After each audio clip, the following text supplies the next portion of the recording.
ছিলেন, আমরা একসাথে শ্রমিক আন্দোলন শুরু করি। আমার কারখানার ইউনিয়ন অর্গানাইজ করে রেজিস্ট্রেশনের সময় আমার চাকরি চলে যায় এবং শহীদুলের কারখানা ইউনিয়ন রিজেক্ট হয় এবং এরপরে আমরা একসাথে দীর্ঘদিন কাজ করেছি এবং বিগত প্রতিষ্ঠাকালীন যে সংগঠনগুলোর মধ্যে অন্যতম একজন কর্মী ছিলেন শহীদুল ইসলাম। এই দীর্ঘ কর্মজীবনে সে চেষ্টা করেছে শ্রমিকদের অধিকার আদায়ে পাশে থাকা, ট্রেড ইউনিয়ন সংগঠিতকরণ, শ্রমিকের অধিকার আদায়, রাজপথের আন্দোলন সহ বিভিন্ন জায়গাতে তিনি ভূমিকা রেখেছেন। এবং শহীদুল যখন মারা যায় তার 10-15 দিন আগে আমরা একটা বড় কারখানার আন্দোলনে আমরা একসাথে কাজ করেছিলাম, টায়ার গ্রুপের একটি আন্দোলনে। এবং সেখানে আমাদের আন্দোলনের এক বক্তৃতার মধ্যে আমি মঞ্চে বক্তৃতা দিচ্ছি, ইতিমধ্যে পুলিশের সাথে শ্রমিকদের ঝামেলা হয়, সেখানকার পরিস্থিতি ভিন্ন হয়। সে সময় শহীদুল ইসলাম আমার পাশে এসে দাঁড়িয়েছিল এবং আমরা একসাথে সেই সমস্যাটা সমাধান করার জন্য উদ্যোগ নিয়ে কাজ করেছিলাম। এবং ডিসি অফিসের যে মিটিংয়ে কারখানার টাকা দেওয়ার আশ্বাস দিয়েছিল, সেই মিটিংয়েও আমি শহীদুল টেবিলের বরাবরে বসা ছিলাম। তো একটা সহকর্মীকে হারানোর বেদনা আমাদের মধ্যেও আছে।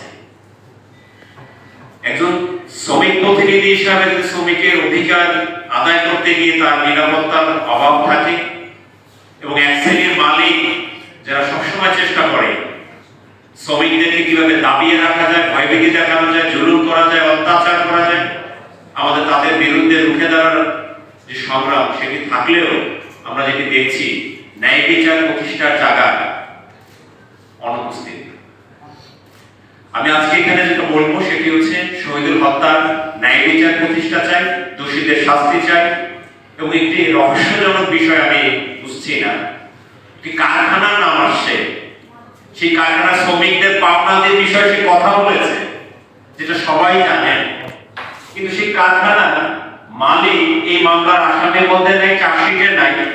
এটা কেন হলো?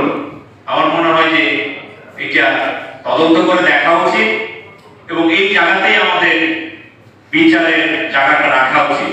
আমি দোষী ব্যক্তিদের বিচার এবং দৃষ্টান্তমূলক শাস্তি দাবি করছি।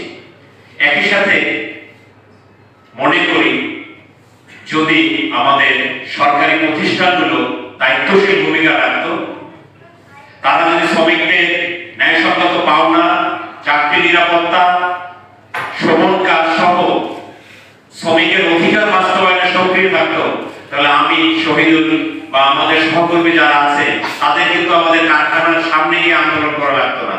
আমি একই সাথে মনে করি সরকারের যে দপ্তরগুলো আছে তাদেরকেও শক্ত মনিটরিং এ আনতে হবে এবং জবাবদিহির আওতায় রাখতে হবে। সকলকে ধন্যবাদ।